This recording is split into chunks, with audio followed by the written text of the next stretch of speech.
c'est le Seigneur Jésus-Christ qui aura l'avantage, qui aura la bénéfice. Et ce sont ceux-là qui seront consolés. Alléluia.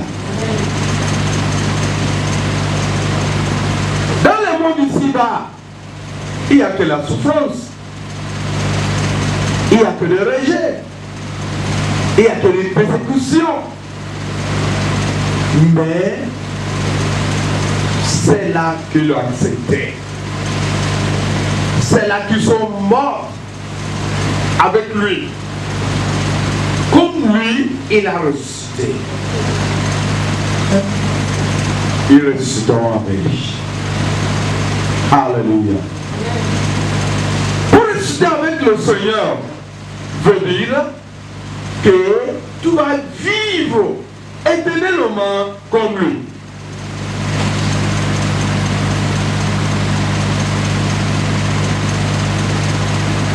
Là, la vie de l'homme va retourner dans le premier but de notre Dieu à la création. Dans le livre de Genèse, la Bible dit quoi? À la création, Dieu a dit quoi? Faisez l'homme dans notre image. Comme lui, il vit éternellement, l'homme devrait vivre éternellement. Mais c'est parce que le péché est venu. C'est ce qui est venu semer la confusion.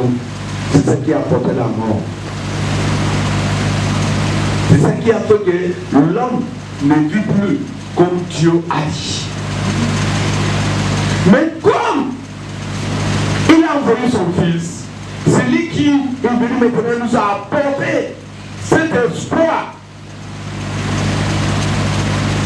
La résurrection.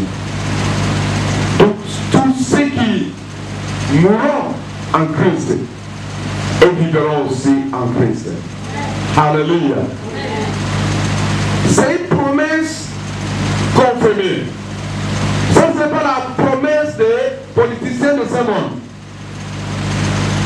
Ça, ce n'est pas la promesse des gouvernements de ce monde. Ça, ce n'est pas la promesse de l'homme. Mais c'est la promesse de Dieu. Alléluia. Il nous a apporté cet exemple. Comme apôtre Paul a décrit dans ce passage, que la mort est venue par un homme. Et la vie aussi reviendra par un homme. Alléluia. Et Jésus-Christ, qui était le premier à ressusciter entre les morts,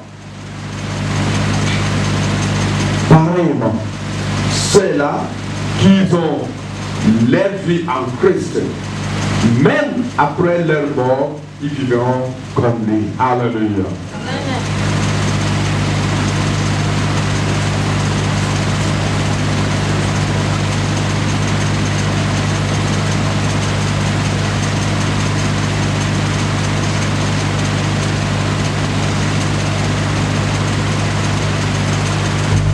Amen. Notre consolation en tant que chrétien, ce n'est pas dans les biens de ce monde. Ce n'est pas dans l'élévation de l'homme. Ce n'est pas dans les témoignages de l'homme. Mais c'est cette élévation qui devra de lui. C'est pour cette raison il a parlé aux hommes. Parce que lorsque tu es donné ta vie en Christ, tu vois comment c'est comme si tu es en train de perdre le bien de ce monde. Non, ce n'est pas important. Alléluia. Dans le livre de 1 Corinthiens 19, il a parlé que si notre croyance en Christ, notre espoir en Christ, c'est pour les biens de ce monde que nous sommes les hommes les plus malheureux. Amen.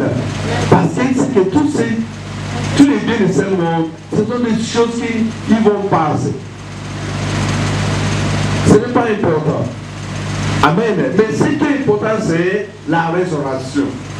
Est-ce que tout va ressusciter? C'est vrai.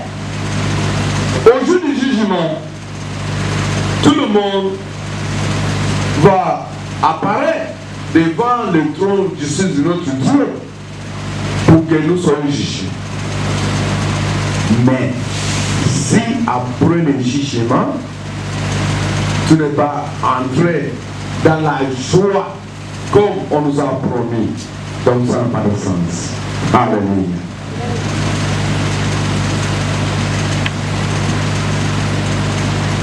Des fois, les gens, ils sont dans la confusion. Ce qui concerne la résurrection. Mais je vais te faire comprendre ce matin, comme la Bible nous l'a confirmé, ce n'est pas ma parole. Amen. La Bible nous a fait comprendre que il y aura la résurrection. Le Seigneur Jésus, c'est l'exemple. Si lui n'avait pas ressuscité, on ne devrait pas parler de résurrection aujourd'hui.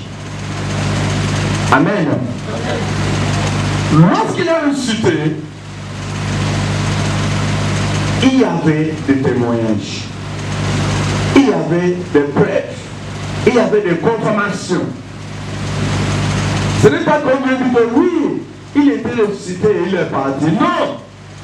Mais il a ressuscité, il s'est présenté lui-même. Alléluia. Et lorsque je vous dis que notre joie c'est la résurrection. Résurrection de qui? C'est là qui croit en Christ. Amen. C'est ça qui est notre joie. Pourquoi? De bons exemples. Lorsqu'il a ressuscité, il s'est présenté à qui? Est-ce qu'il est allé se présenter au monde? Est-ce qu'il est présenté au Pilate ou bien à Hérode? Non. Alléluia. Si toi, tu as le temps pour lire ta Bible, va fouiller.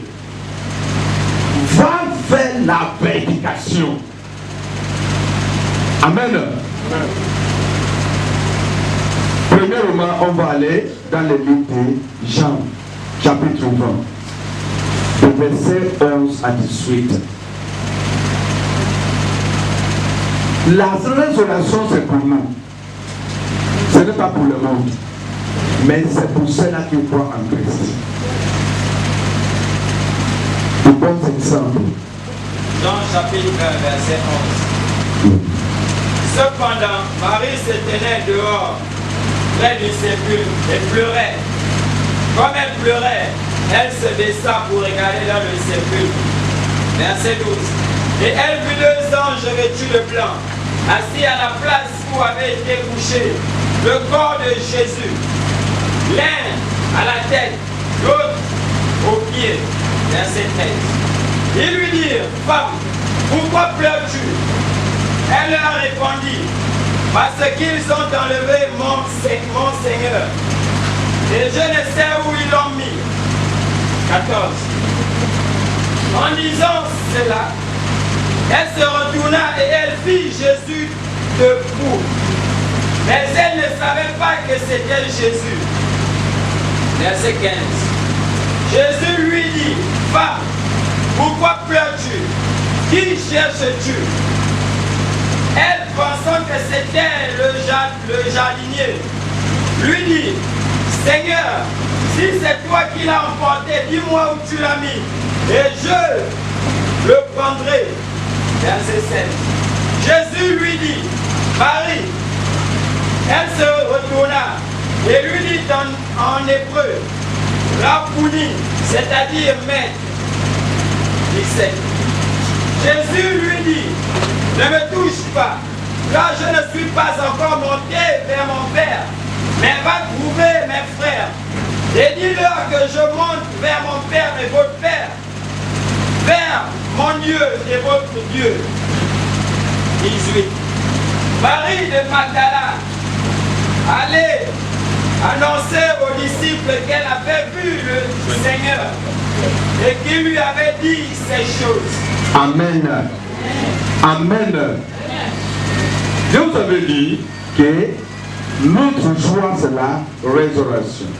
Et la résurrection, c'est pour les chrétiens. C'est pour ceux-là qui ont accepté le Seigneur Jésus-Christ. Amen. Voici des preuves. Voici la confirmation.